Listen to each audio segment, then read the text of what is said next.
नमस्कार दोस्तों, आपका स्वागत है। आज के इस वीडियो में मैं आपको 1885 से लेकर 1947 तक के इतिहास को एक ही वीडियो में कहानी की तरह बताऊंगा।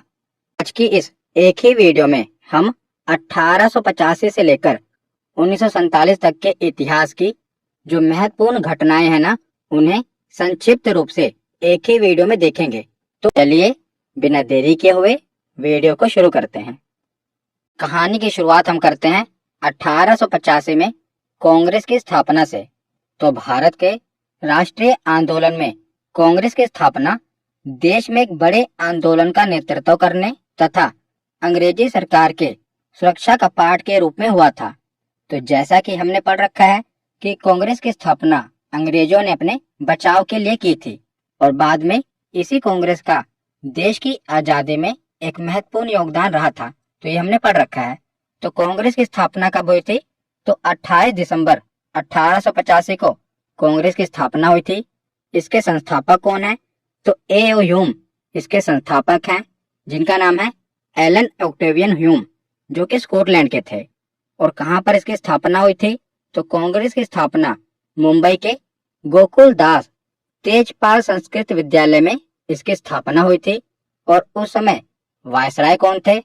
तो लॉर्ड डफरिन उस समय वायसराय थे। और जब कांग्रेस की स्थापना हुई थी तो पहले इसका नाम भारतीय राष्ट्रीय संघ था और बाद में दादा भाई नौरोजी ने इसका नामकरण भारतीय राष्ट्रीय कांग्रेस कर दिया। पहले इसका नाम क्या था? भारतीय राष्ट्रीय संघ था। दादा भाई नौरोजी ने इसका नाम भारतीय राष्ट्रीय कांग्रेस कर दिया था। और बात की जाए तो कांग्रेस के प्रथम अधिवेशन के अध्यक्ष कौन थे? तो व्योमेश चंद्र बनर्जी थे। और कांग्रेस के प्रथम मुसलमान अध्यक्ष कौन थे? तो बदरुद्दीन तैयब जी। और प्रथम यूरोपियन जिसने कांग्रेस के अधिवेशन की अध्यक्षता की थी तो उनका नाम था जॉर्ज यूले। और प्रथम महिला जिसने कांग्रेस के अधिवेशन को संबोधित किया था, यानी कि वहां पर भाषण दिया था, तो प्रथम महिला थी जिन्होंने कांग्रेस के अधिवेशन को संबोधित किया था। इनका नाम था कादम्बिनी गांगुली। उसके बाद है प्रथम यूरोपियन महिला तथा प्रथम महिला अध्यक्ष जिसने कांग्रेस के अधिवेशन की अध्यक्षता की थी, तो इनका नाम था एनी बेसेंट। तो देखिए, प्रथम महिला जिन्होंने कांग्रेस के अधिवेशन को संबोधित किया था उनका नाम था कादम्बिनी गांगुली। और प्रथम महिला जिन्होंने कांग्रेस के अधिवेशन की अध्यक्षता की थी उनका नाम था एनी बेसेंट। यहाँ पर एक और सवाल भी बन सकता है कि प्रथम भारतीय महिला कौन थी जिन्होंने कांग्रेस के अधिवेशन की अध्यक्षता की थी? तो उनका नाम सरोजिनी नायडू होगा। ये सब मैंने आपको कांग्रेस अधिवेशन वाली वीडियो में पढ़ा रखा है। तो किस अधिवेशन में पहली बार भारत का राष्ट्रीय गीत वंदे मातरम गाया गया था? तो 1896 के कोलकाता कांग्रेस अधिवेशन में पहली बार वंदे मातरम गाया गया था। और जब वंदे मातरम गाया गया था तो उस समय जो कांग्रेस के अध्यक्ष कौन थे? तो उस समय कांग्रेस के अध्यक्ष थे रहमतुल्लाह सयानी। और जो वंदे मातरम गीत है ये बंकिम चंद्र चटर्जी के द्वारा लिखा गया है। तो कांग्रेस की स्थापना के बाद अब हम अगली महत्वपूर्ण घटना पर चलते हैं। तो 1905 में बंगाल का विभाजन कर दिया गया था। तो इसका उद्देश्य क्या था? तो अंग्रेजों का उद्देश्य था कि हिंदुओं और मुस्लिमों की एकता को तोड़ा जाए। और उस समय वायसराय कौन था? तो लॉर्ड कर्जन वायसराय था। और यह लागू कब हुआ था? यानी कि बंगाल का विभाजन लागू कब से किया गया था? तो यह 16 अक्टूबर 1905 से लागू हुआ था। पहले आप देख रहे हैं तो पहले बंगाल बहुत बड़ा होता था। इसमें बंगाल, बिहार, उड़ीसा, असम और जो बांग्लादेश बन गया, पूरा मिलाकर ये बंगाल होता था। परंतु 1905 में बंगाल का विभाजन कर दिया गया। एक बन गया पश्चिमी बंगाल और एक बन गया पूर्वी बंगाल। तो पूर्वी बंगाल में कौन सा क्षेत्र है? आप ये देख रहे हैं ना, ये पूर्वी बंगाल में इतना क्षेत्र बांट दिया गया जिसमें पूर्व का बंगाल और असम वाला क्षेत्र, इसे पूर्वी बंगाल कह दिया गया। और इस क्षेत्र में मुस्लिम आबादी ज्यादा थी और जो पश्चिमी बंगाल था इसमें हिंदू आबादी ज्यादा थी। तो पश्चिमी बंगाल में कौन कौन सा क्षेत्र था? तो बंगाल, बिहार और उड़ीसा ये पश्चिम बंगाल में आता था। तो आप देख रहे हैं कि आबादी के हिसाब से जहाँ पर हिंदू आबादी ज्यादा थी उसे पश्चिम बंगाल बना दिया गया, और जहाँ पर मुस्लिम आबादी ज्यादा थी उसे पूर्वी बंगाल बना दिया गया। तो हिंदू और मुस्लिम की एकता को तोड़ने के लिए बंगाल का विभाजन किया गया था, परंतु लॉर्ड कर्जन ने यह तर्क दिया था कि जो बंगाल का क्षेत्र है यह बहुत बड़ा है और प्रशासकीय सुधार के लिए इसे बांटा गया है, परंतु उसका मकसद कुछ और था। हिंदू और मुस्लिम एकता को तोड़ना ही उसका मकसद था। तो इसीलिए 1905 में बंगाल का विभाजन होता है। तो देखिए 3 दिसंबर 1903 को विभाजन का प्रस्ताव अंग्रेजी संसद में रखा गया था, बंगाल विभाजन का प्रस्ताव। उसके बाद 19 जुलाई 1905 को जनता के सामने ये प्रस्ताव रखा जाता है कि बंगाल का विभाजन किया जाएगा। उसके बाद अगले ही दिन 20 जुलाई 1905 को समाचार पत्रों में भी यह खबर प्रकाशित कर दी जाती है कि अब बंगाल को 2 टुकड़ों में बांट दिया जाएगा। तो 7 अगस्त 1905 से इसका विरोध होना आरंभ हो जाता है और 16 अक्टूबर 1905 को बंगाल का विभाजन कर दिया जाता है। आप देख रहे हैं बंगाल का विभाजन 2 टुकड़ों में कर दिया गया। एक को बना दिया गया पूर्वी बंगाल और दूसरे को बना दिया गया पश्चिमी बंगाल। तो 16 अक्टूबर 1905 से विभाजन लागू होता है और विभाजन के फलस्वरूप बंगाल एवं संपूर्ण देश में रोष एवं विरोध की लहर फैल गई और 16 अक्टूबर 1905 को शोक दिवस के रूप में मनाया गया। जिस दिन बंगाल का विभाजन किया गया उस दिन को शोक दिवस के रूप में मनाया गया और रविंद्रनाथ टैगोर के आह्वान पर 16 अक्टूबर 1905 को रक्षाबंधन दिवस के रूप में मनाया गया। तो हिंदू और मुस्लिम एकता को बनाए रखने के लिए 16 अक्टूबर 1905 को रक्षाबंधन दिवस मनाया गया और बंगाल विभाजन के अवसर पर ही रविंद्रनाथ टैगोर ने अपना प्रसिद्ध गीत अमार सोनार बांग्ला लिखा था और यह गीत जो इन्होंने लिखा था ना, यही आगे चलकर बांग्लादेश का राष्ट्रगान बन जाता है। अमार सोनार बांग्ला रविंद्रनाथ टैगोर जी के द्वारा लिखा गया था और यह बंगाल विभाजन के समय लिखा गया था। आगे चलकर बांग्लादेश ने इसे अपने राष्ट्रगान के रूप में अपना लिया। तो रविंद्रनाथ टैगोर इकलौते ऐसे व्यक्ति हैं जिन्होंने 2 देशों का नेशनल एंथम लिखा है, एक तो भारत का और दूसरा बांग्लादेश का। तो 1905 के बाद आगे हम चलते हैं 1906 में। तो 1906 में मुस्लिम लीग का गठन होता है। तो बंगाल विभाजन की घोषणा के पश्चात मुसलमानों का एक शिष्टमंडल जिसमें 36 लोग शामिल थे, आगा खां के नेतृत्व में 1 अक्टूबर 1906 को शिमला में वायसराय लॉर्ड मिंटो से जाकर मिलते हैं और इस शिष्टमंडल ने केंद्रीय, प्रांतीय व स्थानीय निकायों में मुसलमानों के लिए एक अलग पृथक निर्वाचक मंडल की मांग की थी। तो आगा खां के नेतृत्व में एक शिष्टमंडल वायसराय लॉर्ड मिंटो के पास जाता है और अपने लिए एक अलग निर्वाचक मंडल की मांग करते हैं। तो पृथक निर्वाचक मंडल क्या होता है, ये पिछले ही वीडियो में गोलमेज सम्मेलन वाले वीडियो में मैंने आपको बताया था। तो ढाका के नवाब सलीमुल्लाह खां के नेतृत्व में 30 दिसंबर 1906 को ढाका में आयोजित एक बैठक में मुस्लिम लीग की स्थापना की घोषणा की गई। तो याद रखिएगा इसकी स्थापना कब की गई थी, तो 1906 में मुस्लिम लीग की स्थापना की गई थी। तो इसकी स्थापना 1906 में आगा खां, ढाका के नवाब सलीमुल्लाह और नवाब मोहसिन उल मुल्क के नेतृत्व में की गई थी। तो याद रखिएगा कई बार एग्जामिनर ने ये क्वेश्चन पूछा है और ऑप्शन में मोहम्मद अली जिन्ना जरूर लिखता है। तो याद रखिएगा मुस्लिम लीग की स्थापना मोहम्मद अली जिन्ना ने नहीं की थी। मोहम्मद अली जिन्ना 1913 में मुस्लिम लीग में शामिल हुए थे। तो देखिए, तो आपसे प्रश्न कैसे पूछा जाएगा कि बताइए निम्नलिखित में से किसने मुस्लिम लीग की स्थापना नहीं की थी। तो 4 ऑप्शन होंगे, आगा खां, सलीमुल्लाह, मोहसिन उल मुल्क और मोहम्मद अली जिन्ना। तो आपको लगेगा कि मोहम्मद अली जिन्ना तो होगा ही क्योंकि इसने तो स्थापना की ही होगी, पर नहीं, मोहम्मद अली जिन्ना ने मुस्लिम लीग की स्थापना नहीं की थी। ये 1913 में आगे चलकर मुस्लिम लीग में शामिल हो गए थे। तो 1906 के बाद आगे चलते हैं 1907 में। तो 1907 में क्या होता है कि कांग्रेस का विभाजन हो जाता है। तो 1907 में सूरत में कांग्रेस का अधिवेशन हो रहा होता है, जिसकी अध्यक्षता रास बिहारी घोष ने की थी। तो इस समय कांग्रेस का विभाजन हो जाता है। कांग्रेस नरम दल और गरम दल दो टुकड़ों में बढ़ जाती है, जो कि हमने डिटेल में पढ़ रखा है, गरम दल के बारे में और नरम दल के बारे में। कुछ महत्वपूर्ण नेता थे, जैसे कि दादा भाई नौरोजी, फिरोज शाह मेहता, बदरुद्दीन तैयब, गोपाल कृष्ण गोखले। ये कुछ महत्वपूर्ण नेता थे। पर आपको नरमपंथी नेता याद नहीं रखने, आपको गरम दल के नेता याद रखने हैं, क्योंकि गरम दल के नेता याद रखने आसान है, बाकी जो बच गए वो नरम दल के नेता हैं। तो गरम दल के नेता कौन कौन थे? बाल गंगाधर तिलक, लाला लाजपत राय, विपिन चंद्र पाल और अरविंद घोष। तो इन चारों का नाम आपको पता होना चाहिए कि ये गरम दल के नेता थे। और पहले तीनों को तो लाल, बाल और पाल कहा जाता था। लाल से लाला लाजपत राय, बाल से बाल गंगाधर तिलक और पाल से विपिन चंद्र पाल। तो इन तीनों को लाल, बाल और पाल कहा जाता था। तो ये थे गरम दल के नेता। और चौथे नेता थे अरविंद घोष। तो इन चारों के बारे में आपको पता होना चाहिए कि ये गरम दल के नेता थे और बाकी नरम दल के नेता थे। तो 1907 में क्या होता है? कांग्रेस का विभाजन गरम दल और नरम दल में हो जाता है।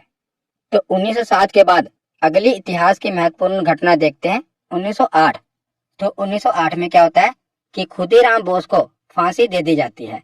तो शहीद खुदीराम बोस भारत में अंग्रेजी शासन का विरोध करने वाले सबसे युवा क्रांतिकारी स्वतंत्रता सेनानी थे। इनका जन्म 3 दिसंबर 1889 को पश्चिम बंगाल के मिदानपुर जिले में हुआ था। तो आखिर इन्हें फांसी क्यों दी गई थी? तो मुजफ्फरपुर के जज D.H. किंग्सफोर्ड को मारने की साजिश के आरोप में खुदीराम बोस को मुजफ्फरपुर जेल भेजा गया था, और जिसे मुजफ्फरपुर षड्यंत्र के रूप में भी जाना जाता है। तो 11 अगस्त 1908 को 18 साल की उम्र में इन्हें फांसी पर लटका दिया गया, और जिसने इन्हें भारतीय स्वतंत्रता आंदोलन का सबसे कम उम्र का शहीद बना दिया था। तो ये भारतीय स्वतंत्रता आंदोलन के सबसे कम उम्र के शहीद थे। कौन? खुदीराम बोस। तो इन्हें 1908 में फांसी दे दी गई थी। उसके बाद अगली महत्वपूर्ण घटना है 1911। तो 1911 में क्या होता है? बंगाल का विभाजन रद्द हो जाता है। हमने पढ़ा था कि 1905 में बंगाल का विभाजन किया जाता है ना।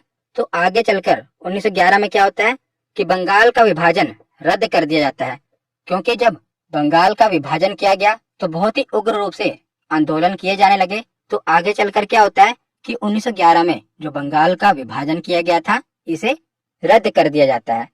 उसके बाद अगली महत्वपूर्ण घटना है 1913 में। तो 1913 में गदर पार्टी की स्थापना होती है।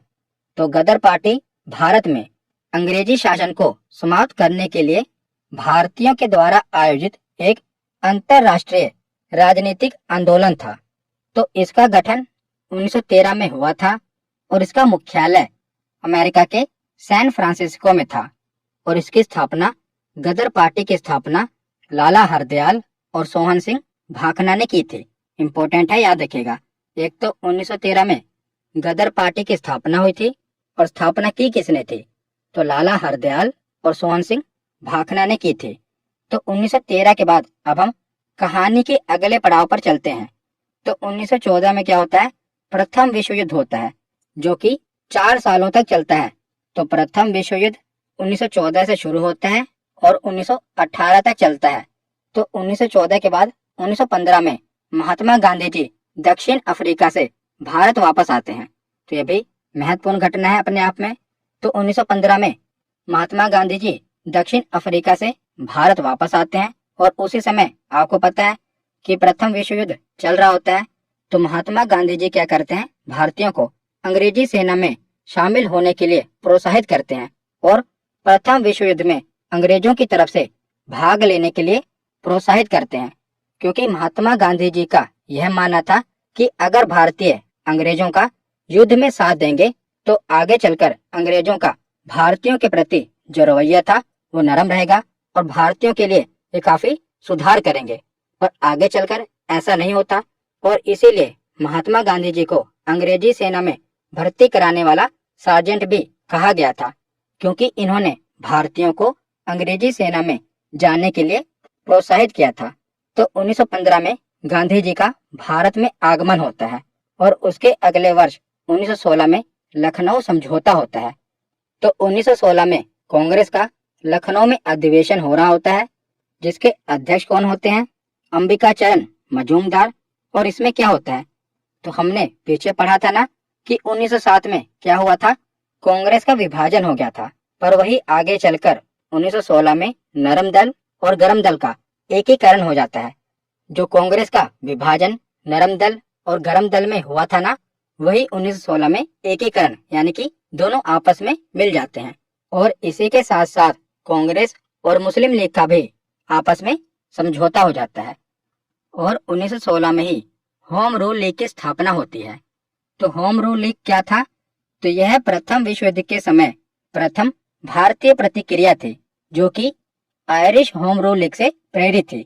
तो इस आंदोलन का उद्देश्य राजनीतिक शिक्षा और सार्वजनिक बैठकों आदि के माध्यम से स्वशासन को प्राप्त करना था। स्वशासन यानी कि खुद के शासन को प्राप्त करना था। तो देखिए, भारत में होम रूल लीग की स्थापना दो लोगों ने की थी।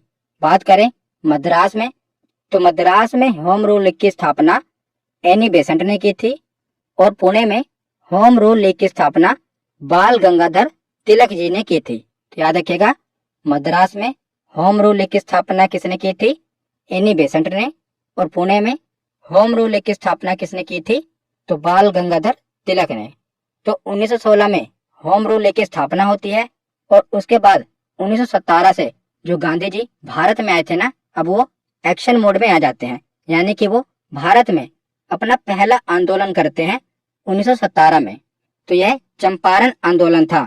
तो 1917 में चंपारण, जो कि बिहार में है, तो बिहार के एक स्थानीय नेता जिनका नाम था राजकुमार शुक्ल, वे गांधी जी से मिलने आए और उन्हें चंपारण की स्थिति के बारे में बताया और उन्होंने गांधी जी को चंपारण की 3 कठिया प्रणाली के बारे में जानकारी दी और गांधी जी को चंपारण चलने के लिए कहा। तो ये 3 कठिया प्रणाली क्या थी?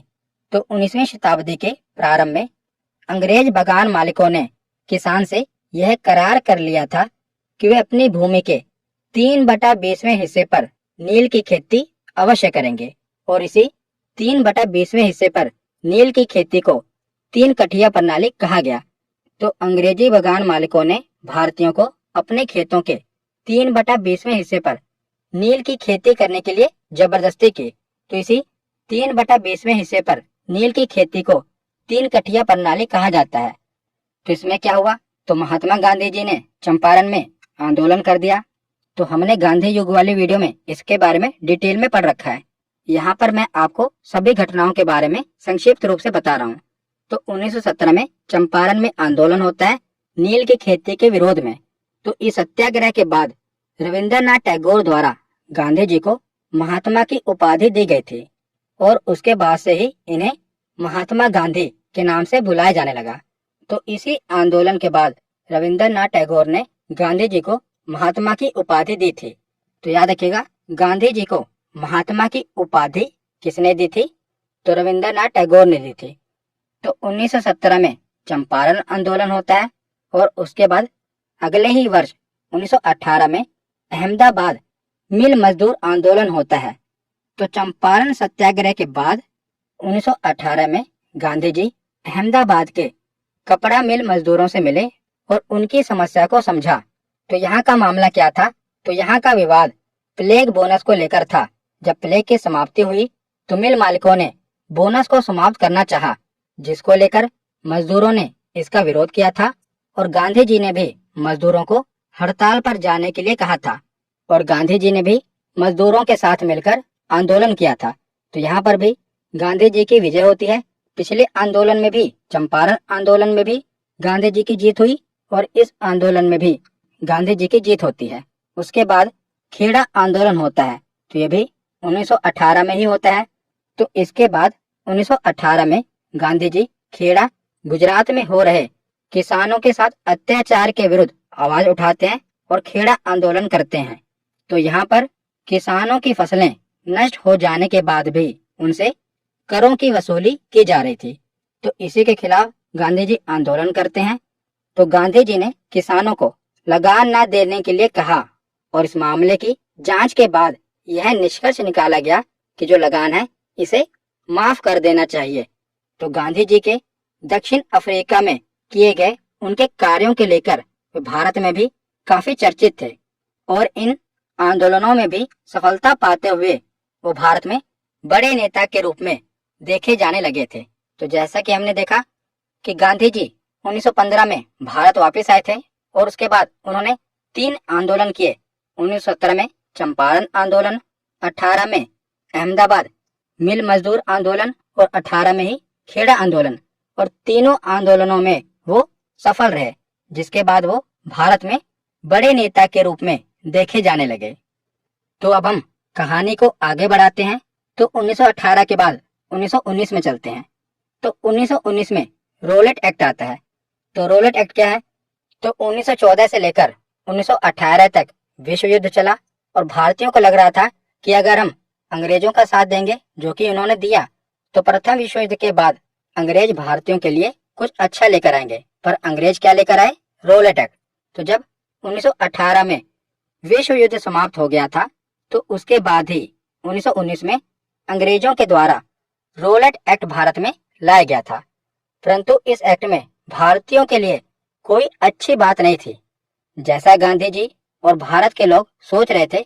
क्योंकि जैसे हमने ऊपर चर्चा की थी कि गांधी जी भारतीयों को विश्व युद्ध में अंग्रेजों की मदद के लिए अंग्रेजी सेना में भर्ती होने के लिए प्रोत्साहित कर रहे थे, ताकि विश्व युद्ध के बाद अंग्रेज भारत के लिए कुछ अच्छे कदम उठाएंगे। परंतु ऐसा कुछ नहीं होता। अंग्रेज क्या लेकर आते हैं? Rowlatt act. तो रोलेट एक्ट क्या था? तो इसे बिना अपील, बिना वकील और बिना दलील का कानून कहा जाता है। क्यों कहा जाता है?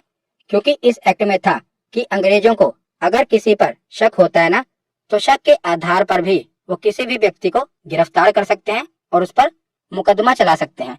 तो इसीलिए इसे बिना अपील, बिना वकील और बिना दलील का कानून कहा गया कि किसी पर भी शक के आधार पर उसे गिरफ्तार कर लो और उस पर देशद्रोह का भी मुकदमा चला सकते हैं। तो इसे रोलेट एक्ट कहा गया। इसको बिना अपील, बिना वकील और बिना दलील का कानून कहते हैं। और गांधी जी ने इसे काला कानून कहा था। तो इस कानून के बाद क्या हुआ कि भारतीय बाहर निकले और आंदोलन किया, और उसी आंदोलन में पंजाब के 2 लोकप्रिय नेता डॉक्टर सत्यपाल और डॉक्टर सैफुद्दीन किचलू की गिरफ्तारी हो जाती है। ये भी आंदोलन कर रहे थे और अंग्रेजों ने क्या किया? रोलेट एक्ट आ ही गया था, तो शक के आधार पर ही इनको गिरफ्तार कर लिया। डॉक्टर सत्यपाल और डॉक्टर सैफुद्दीन किचलू, इनको गिरफ्तार कर लिया। तो इनकी गिरफ्तारी के बाद जनता का आक्रोश तेज हो गया और कई जगह हिंसाएं देखने को मिली। और इसी घटना के बाद जलियांवाला बाग का नरसंहार होता है।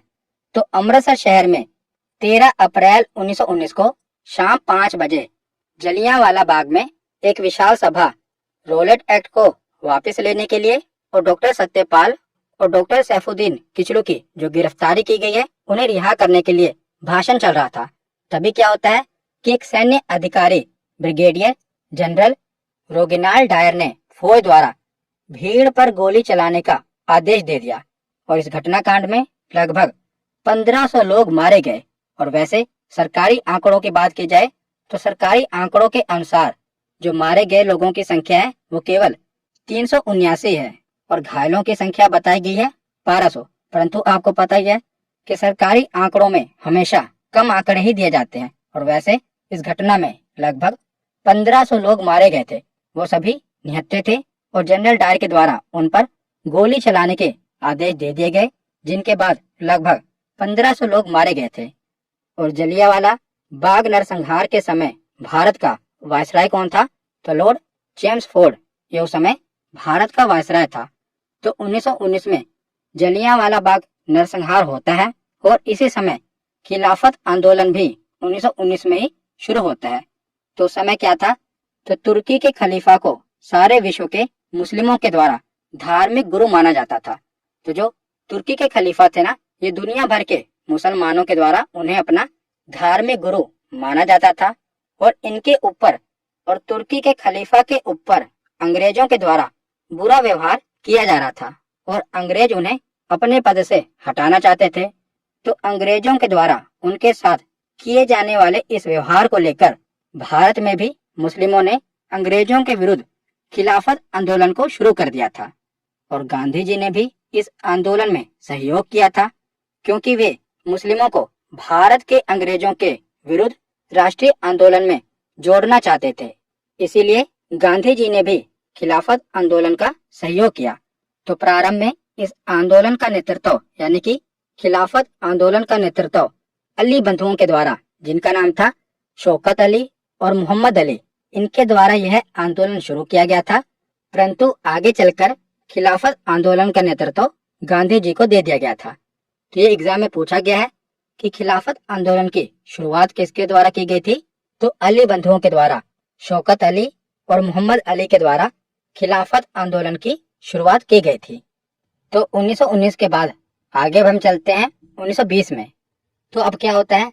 तो अंग्रेजों के खिलाफ असहयोग आंदोलन होता है, क्योंकि एक तो अंग्रेज रॉलेट एक्ट लेकर आए, उसके बाद क्या हुआ, जलियांवाला बाग नरसंहार हुआ, जिससे क्या हुआ कि भारतीय काफी आक्रोश में आ गए। तो भारतीयों ने अंग्रेजों के खिलाफ असहयोग आंदोलन कर दिया। तो इन सब घटनाओं को देखते हुए गांधी जी के द्वारा अगस्त 1920 में असहयोग आंदोलन की शुरुआत करी गई थी। और यह गांधी जी का भारत में प्रथम सबसे बड़े आंदोलन में से एक था। और यह आंदोलन अहिंसक होना था, जिसमें भारतीयों को अपने खिताबों का त्याग, सरकारी शिक्षण संस्थानों का त्याग, सरकारी सेवाओं का त्याग, विदेशी सामान और चुनाव का बहिष्कार करना था। क्योंकि इसका नाम क्या था? असहयोग आंदोलन। तो अंग्रेजों के द्वारा दी जा रही जितनी भी सुविधाएं थी, अंग्रेजों के कानून का, उनके सामान का, उनके शिक्षण संस्थानों का, यानी कि एक तरह से उनका असहयोग करना था। इसीलिए से असहयोग आंदोलन कहा गया। और इसमें गांधी जी ने भी अपनी केसरे हिंद की उपाधि त्याग दी थी। तो जब गांधी जी 1915 में दक्षिण अफ्रीका से भारत वापस आए थे ना, तो हमने पढ़ा था उन्होंने भारतीयों को प्रोत्साहित किया था कि वो अंग्रेजों का साथ दें, अंग्रेजी सेना में उनके साथ लड़ें। तो उस समय अंग्रेजों ने खुश होकर गांधी जी को केसरे हिंद की उपाधि दी थी। और वही केसरे हिंद की उपाधि गांधी जी असहयोग आंदोलन में त्याग देते हैं। तो असहयोग आंदोलन चल ही रहा होता है कि अगली एक महत्वपूर्ण घटना घट जाती है, जिसे कहते हैं चोरी चोरा कांड। तो 5 फरवरी 1922 को गोरखपुर जिले में चोरी चोरा में किसानों के एक जुलूस पर पुलिस वाले क्या करते हैं? गोलियां चला देते हैं। जिसके बाद क्या होता है कि भीड़ के द्वारा थाने को जला दिया जाता है और इसमें 22 पुलिसकर्मी मारे जाते हैं। और इस घटना के बाद गांधी जी ने इस असहयोग आंदोलन को हिंसात्मक होते हुए देख इसको समाप्त करने का निर्णय लिया। हमने पढ़ा था कि जो असहयोग आंदोलन होना था ये अहिंसक होना था, पर यहाँ पर क्या होता है? हिंसा घट जाती है। जिसके बाद गांधी जी क्या कहते हैं कि इस असहयोग आंदोलन को समाप्त करना होगा। परंतु इस असहयोग आंदोलन को समाप्त करने के फैसले की आलोचना बहुत भारतीय नेताओं ने की थी, जैसे कि सुभाष चंद्र बोस के द्वारा इस फैसले को राष्ट्रीय संकट कहा गया था। इसके साथ कई नेता जैसे कि चित्तरंजन दास, लाला लाजपत राय, मोतीलाल नेहरू आदि ने भी इस असहयोग आंदोलन को समाप्त करने के इस फैसले की आलोचना की थी। परंतु गांधी जी अपने इस फैसले पर डटे रहे और आगे चलकर इन सभी ने गांधी जी के इस फैसले को स्वीकार कर लिया था और असहयोग आंदोलन को समाप्त कर दिया। तो चोरी चोरा कांड के बाद असहयोग आंदोलन समाप्त हो जाता है। उसके बाद 1923 में स्वराज पार्टी की स्थापना होती है। तो इसके बाद कुछ नेता थे जो कि गांधी जी के विचारों से सहमत नहीं रहा करते थे, जैसे कि चित्तरंजन दास और मोतीलाल नेहरू, जो गांधी जी के विचारों के साथ सहमत नहीं रहा करते थे। तो इन्होंने एक नई पार्टी की स्थापना करने का निर्णय लिया था। तो इसी क्रम में चित्तरंजन दास और मोतीलाल नेहरू ने इलाहाबाद में मार्च 1923 में स्वराज पार्टी की स्थापना की थी। तो याद रखेगा 1923 में स्वराज पार्टी की स्थापना होती है, किसके द्वारा की जाती है? तो चित्तरंजन दास और मोतीलाल नेहरू के द्वारा 1923 में स्वराज पार्टी की स्थापना होती है।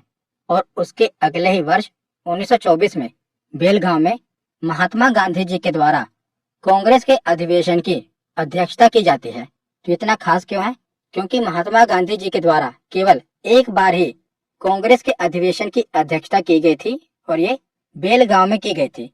तो ये कांग्रेस का 40वां अधिवेशन था और एकमात्र अधिवेशन था जिसमें गांधी जी अध्यक्ष बने थे। उसके बाद अगली महत्वपूर्ण घटना है साइमन कमीशन का भारत में आना।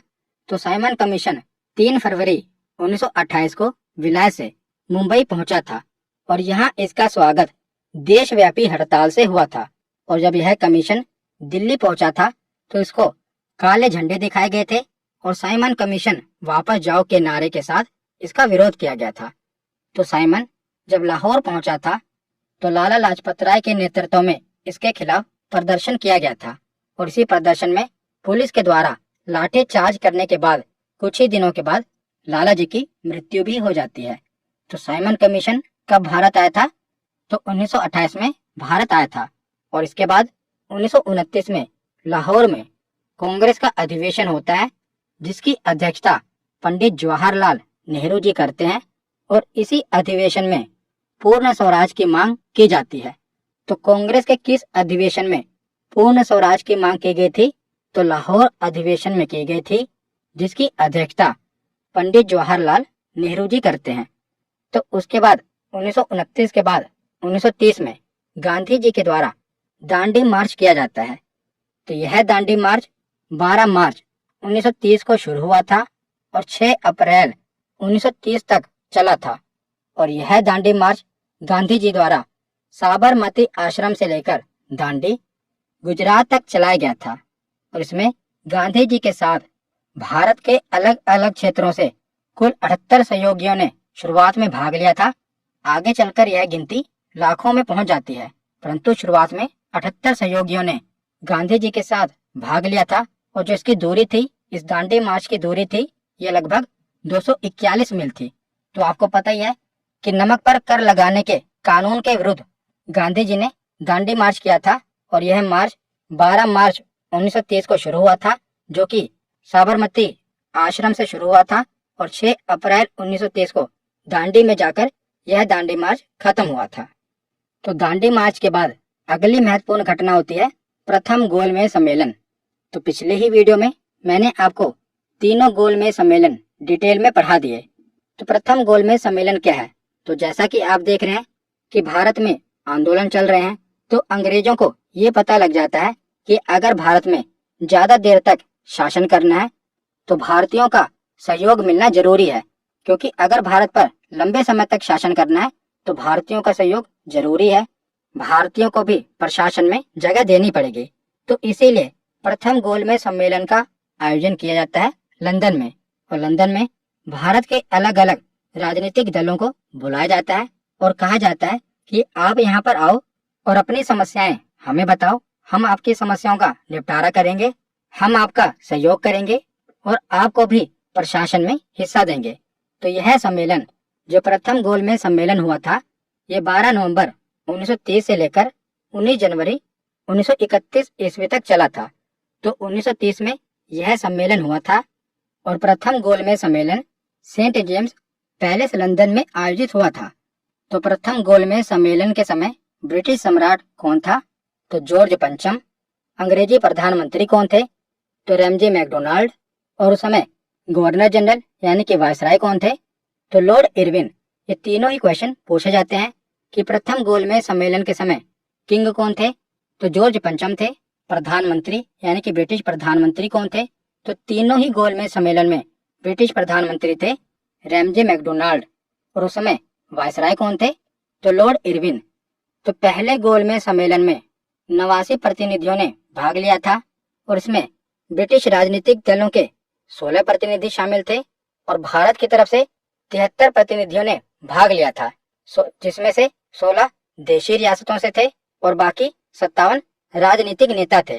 तो कुल मिलाकर 89 प्रतिनिधियों ने पहले गोलमेज सम्मेलन में भाग लिया था, परंतु कांग्रेस की तरफ से कोई भी प्रतिनिधि इस सम्मेलन में उपस्थित नहीं हुआ था, क्योंकि इस समय सविनय अवज्ञा आंदोलन चल रहा था भारत में। तो भारत में एक तरफ तो अंग्रेजों के खिलाफ आंदोलन चल रहा है जिसका नेतृत्व कांग्रेस कर रही है, तो कांग्रेस एक तरफ तो अंग्रेजों के खिलाफ आंदोलन कर रही है, तो ऐसे में वो कैसे किसी भी सम्मेलन में जो कि अंग्रेजों के द्वारा रखा गया था उसमें भाग कैसे लें।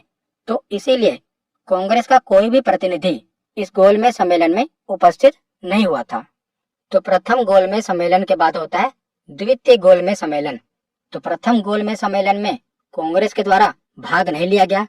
जिसके बाद क्या होता है, गांधी जी और भारत के वायसराय इरविन के बीच में समझौता होता है। तो इरविन के द्वारा गांधी जी की कुछ मांगे मान ली जाती है और इरविन गांधी जी से कहता है कि हमारे भी कुछ शर्तें हैं कि आपको जो ये आंदोलन चल रहा है सविनय अवज्ञा आंदोलन, इसे समाप्त करना होगा और दूसरे गोलमेज सम्मेलन में भाग लेना होगा। तो गांधी जी और इरविन के बीच में समझौता हो जाता है। जिसके बाद क्या होता है, गांधी जी दूसरे गोलमेज सम्मेलन में भाग लेते हैं। तो दूसरा गोलमेज सम्मेलन 1931 को शुरू हुआ था और उसमें कांग्रेस ने भी भाग लिया था। तो कांग्रेस की तरफ से गांधी जी ने इस सम्मेलन में भाग लिया था और यह सम्मेलन लंदन में ही हुआ था। तो तीनों ही गोलमेज सम्मेलन लंदन में ही हुए थे। तो इस समय भी ब्रिटिश सम्राट कौन था, जॉर्ज पंचम। प्रधानमंत्री रैमजे मैकडोनाल्ड था, परंतु वायसराय बदल गया था। पहले गोलमेज सम्मेलन में वायसराय कौन था, तो पहले गोलमेज सम्मेलन में लॉर्ड इरविन वायसराय था, परंतु दूसरे गोलमेज सम्मेलन में लॉर्ड वेलिंगटन वायसराय बन गया था, याद रखिएगा। तो यहाँ हम देख लेते हैं। तो दूसरे गोलमेज सम्मेलन में जिन्होंने पहले गोलमेज सम्मेलन में भाग लिया था वो प्रतिनिधि तो आए थे, उसके अलावा कांग्रेस की तरफ से कौन आए थे, तो महात्मा गांधी जी। ये कांग्रेस के एकमात्र प्रतिनिधि थे जिन्होंने दूसरे गोलमेज सम्मेलन में हिस्सा लिया था। और महिलाओं की प्रतिनिधि कौन थी, तो सरोजनी नायडू और बेगम जहां आरा शाहनवाज। और राष्ट्रीय दल के प्रतिनिधि कौन थे, मदन मोहन मालवीय। और दलित वर्ग के प्रतिनिधि कौन थे, तो बाबा साहब भीमराव अंबेडकर। इन्होंने तीनों गोलमेज सम्मेलन में भाग लिया था। और मुसलमानों के प्रतिनिधि कौन थे, तो आगा खां तृतीय, मौलाना शौकत अली और मोहम्मद अली जिन्ना। इन्होंने भी दूसरे गोलमेज सम्मेलन में भाग लिया था, परंतु दूसरा गोलमेज सम्मेलन भी सफल नहीं हो पाया क्योंकि यहाँ पर सभी ने पृथक निर्वाचक मंडल की मांग रखी थी। जिसके बाद गांधी जी नाराज हो गए थे क्योंकि यहाँ पर सभी अपने अपने धर्मों के लिए अलग निर्वाचक मंडल की मांग कर रहे थे। जैसे कि मुसलमान, सिख, ये सभी अपने लिए पृथक निर्वाचक मंडल की मांग कर रहे थे। और वैसे भी मुसलमानों को, सिखों को, ईसाइयों को और एंग्लो इंडियन को पृथक निर्वाचक मंडल पहले ही दिया जा चुका था, परंतु वो इसके विस्तार की मांग कर रहे थे।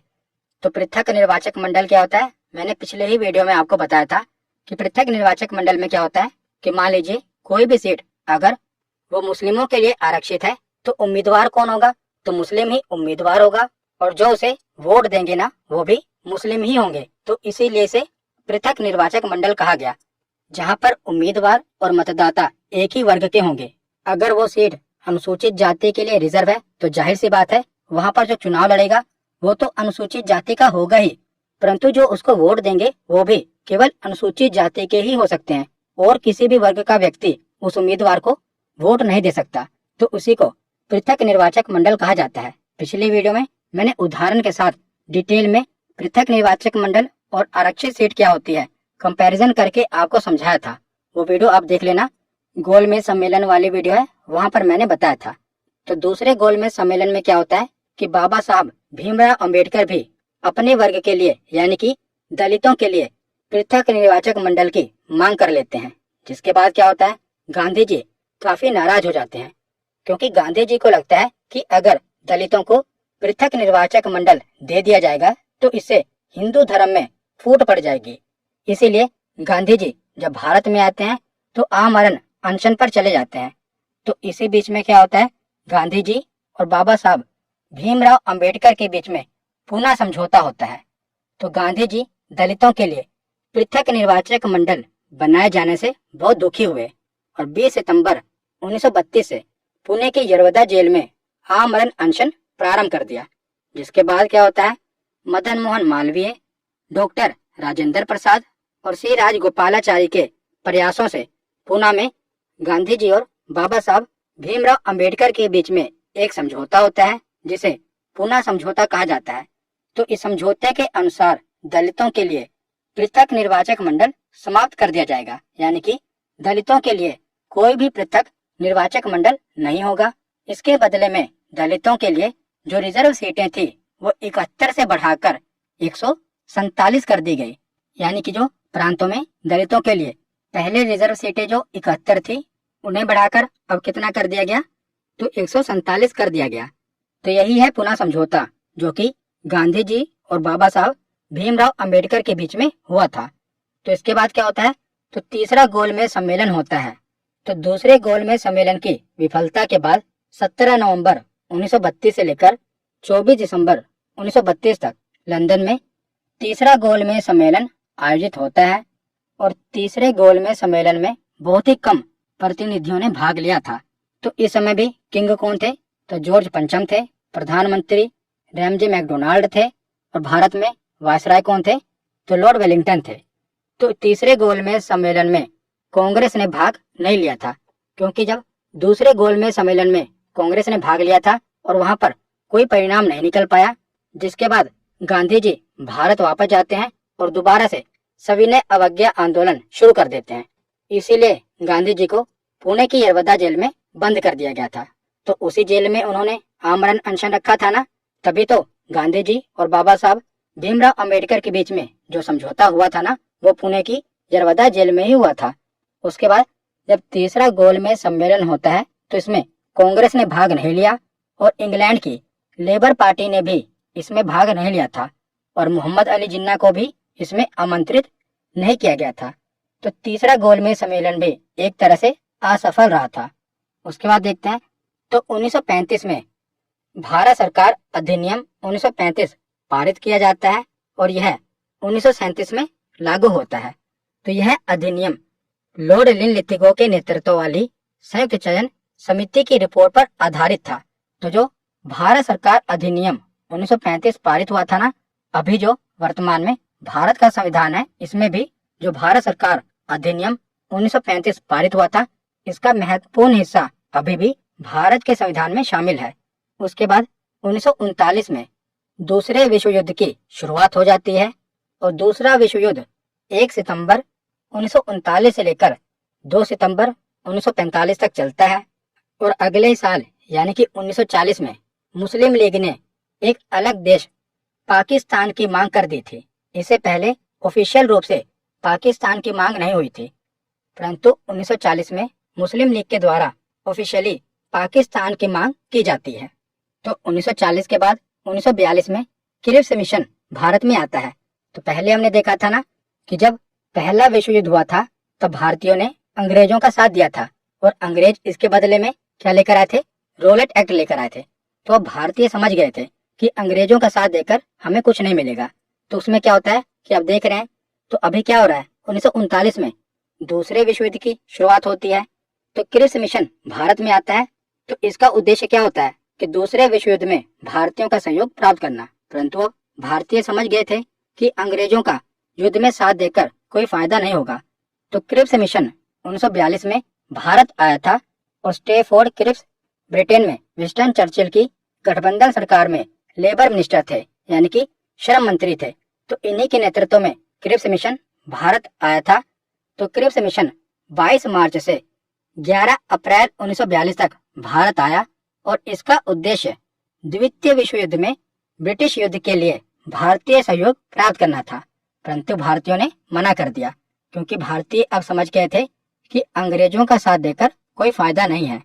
और उसके बाद 1942 में ही भारत छोड़ो आंदोलन शुरू हो जाता है। तो इसी आंदोलन को अगस्त क्रांति के नाम से भी संबोधित किया गया है। तो भारत छोड़ो आंदोलन को ही अगस्त क्रांति या अगस्त आंदोलन के नाम से जानते हैं।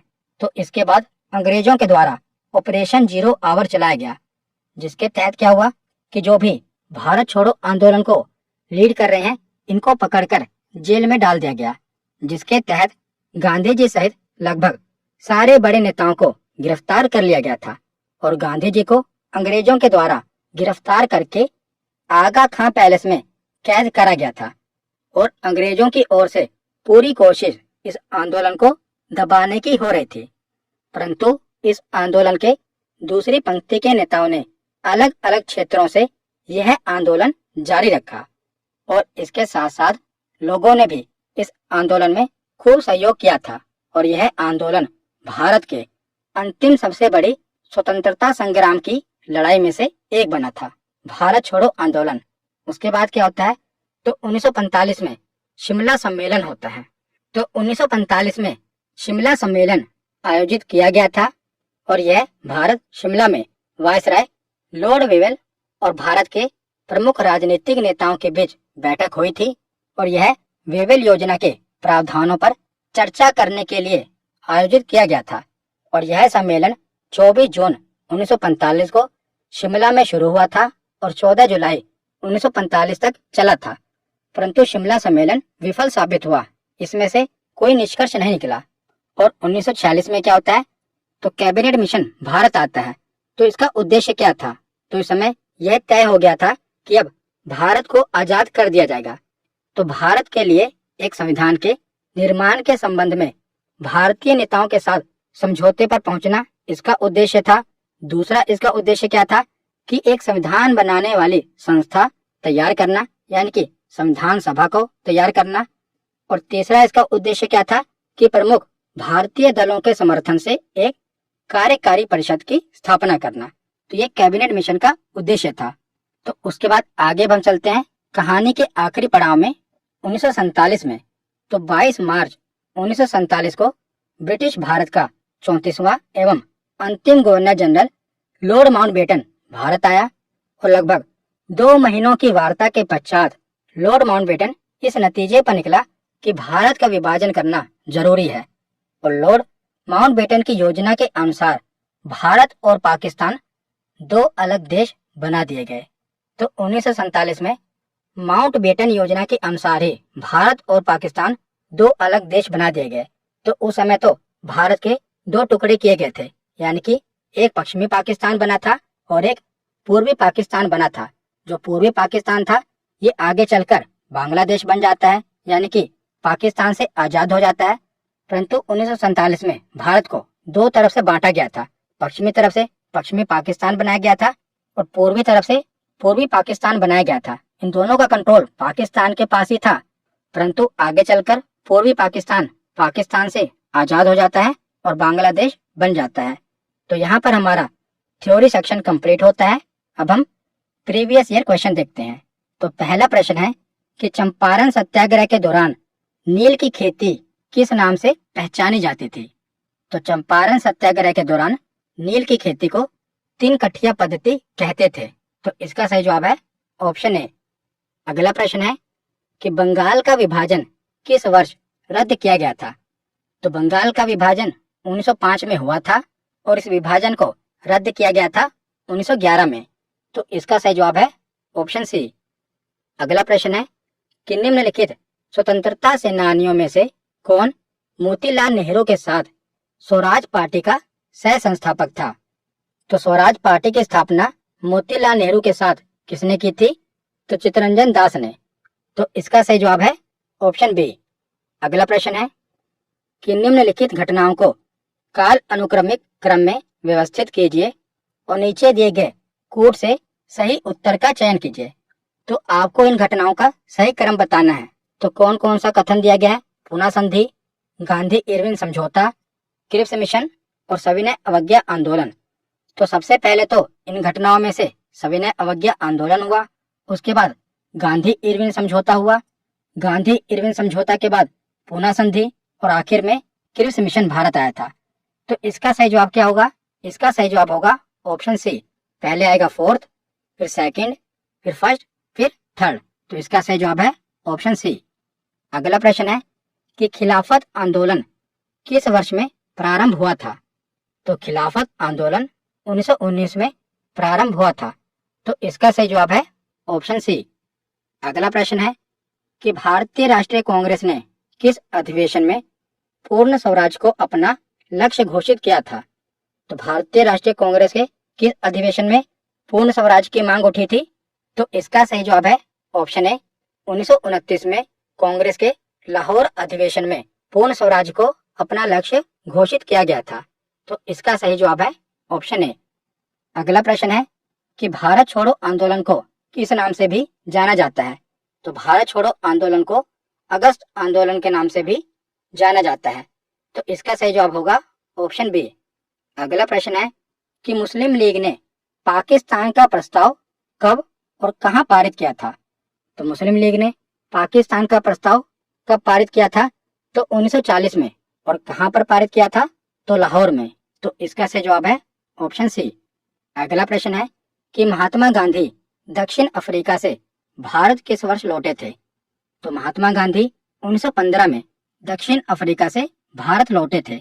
तो इसका सही जवाब है ऑप्शन ए। अगला प्रश्न है कि चौरी चौरा नामक प्रसिद्ध स्थल कहां पर है। तो चौरी चौरा नामक प्रसिद्ध स्थल गोरखपुर में है। तो इसका सही जवाब है ऑप्शन ए। अगला प्रश्न है कि भारत में जब क्रिप्स मिशन आया उस समय भारत का वायसराय कौन था। तो जब क्रिप्स मिशन भारत आया था तो उस समय भारत का वायसराय था लिनलिथिगो। तो इसका सही जवाब है ऑप्शन सी। तो आज का आखिरी प्रश्न है कि गांधी जी भारतीय राष्ट्रीय कांग्रेस के अध्यक्ष कितनी बार बने थे। तो गांधी जी केवल एक बार ही भारतीय राष्ट्रीय कांग्रेस के अध्यक्ष बने थे, और वो अधिवेशन कहाँ हुआ था, तो बेलगांव में वो अधिवेशन हुआ था, और वो कांग्रेस का 40वां अधिवेशन था। तो इसका सही जवाब है ऑप्शन ए। गांधी जी केवल एक बार ही कांग्रेस के अध्यक्ष बने थे। तो आज की वीडियो यहीं पर खत्म होती है। कैसी लगी वीडियो कमेंट सेक्शन में जरूर बताना। धन्यवाद।